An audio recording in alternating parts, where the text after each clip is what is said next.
start for you? When did you say, I'm pretty good at this? I mean, have you always been that way, or did you start JUCO? When did that come?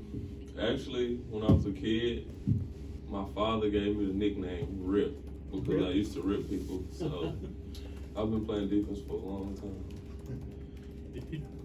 Does he still call you Rip? Yes, and my friends started to call me, and it annoys me so much. Is it becoming a source of pride? I don't know if you're aware, you've got a streak going of games now where you've kept teams under 60 points. Mm-hmm. Have you guys talked about that? Is that something you discussed as teammates?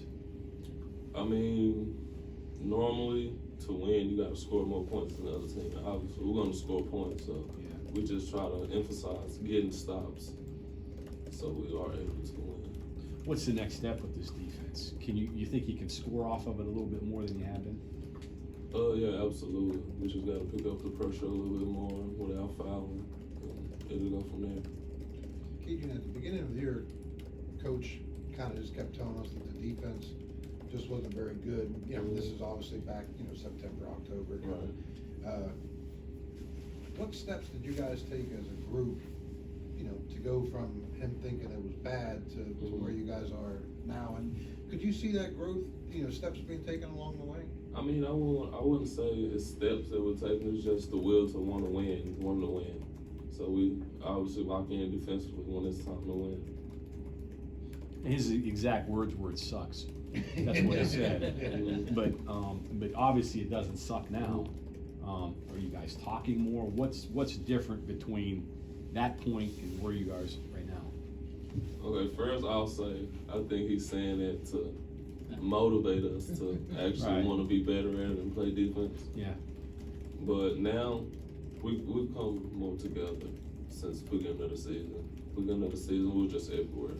We really wasn't, we got a lot of new guys, so we really didn't know. Some people didn't know rotation. Some people new to this type of system. Yeah. So it's just a learning process for everybody. Kind of curious, at the beginning of the year, from a player standpoint, did you guys think the defense was as bad as what Coach was making it out to be? I mean, it's different with being on the court and seeing than coaching and watching. So I'll say it probably did look bad from his point of view, but on the court, I don't think it's so bad at times, but it has been bad. Yeah. When he was recruiting you, what did he say to you about playing defense and how important it was, and how he saw you as a central figure in doing that? He didn't at first. He didn't even have to bring it up to because watching West Virginia, Jevon Carter, it was defense, getting stops. But on my visit, he kind of modeled me well, showed me Jevon Carter's things, and told me that I could do some of the same things, and I was capable of doing some of those same things.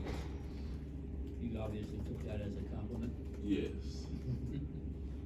You were a big scorer in junior college. Did you have to change your mindset? Because obviously now, at least to this point, you're more defender, distributor than scorer. So how have you sort of accepted that new role? Yeah, I wouldn't say my mindset changed, but at this level, it's all about knowing your role and doing the best at what you do, being the best at what you bring to the table. And obviously, we have Taz and Sean. We got guys who can score. We need that person to be able to get them shots and also play defense.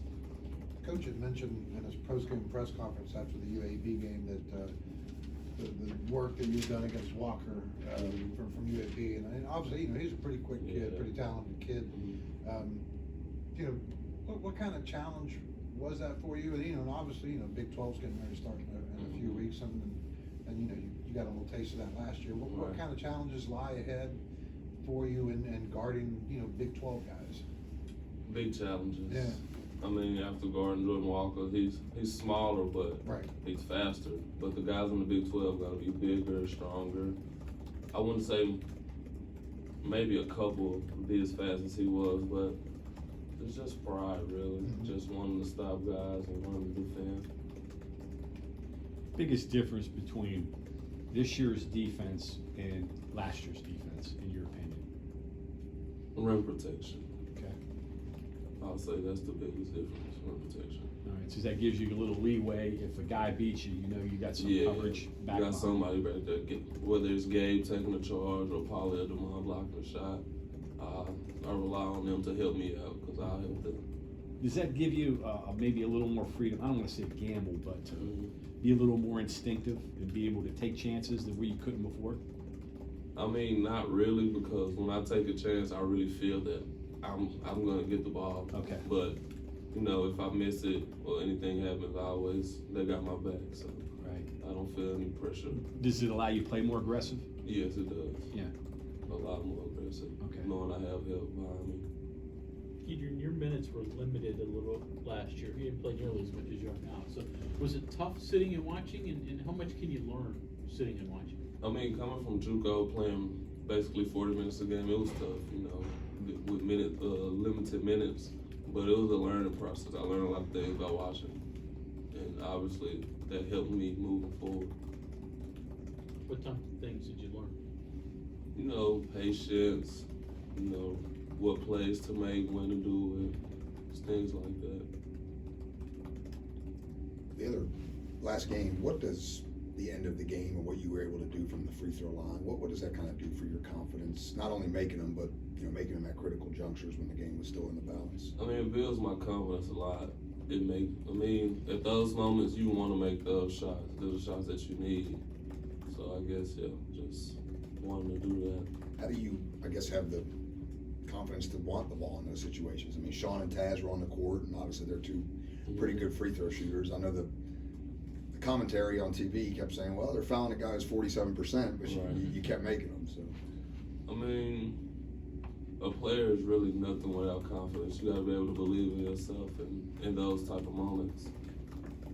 I guess you want to be on the floor at the end of the games. If you don't make them, you're not going to be on the floor, right? Yeah, because Coach Huggins definitely told me that how can you play me at the end of the game if I can't make free throws? So I made that a business decision to get in the gym and actually practice free throws. Gotcha. Have you typically been a good free throw shooter? I mean, obviously your numbers at the beginning of the year were down, but was that sort of anomaly, or where have you been normally? In junior college, I was actually a great free throw shooter. I shot between 10 to 12 free throws a game, shooting around 85%.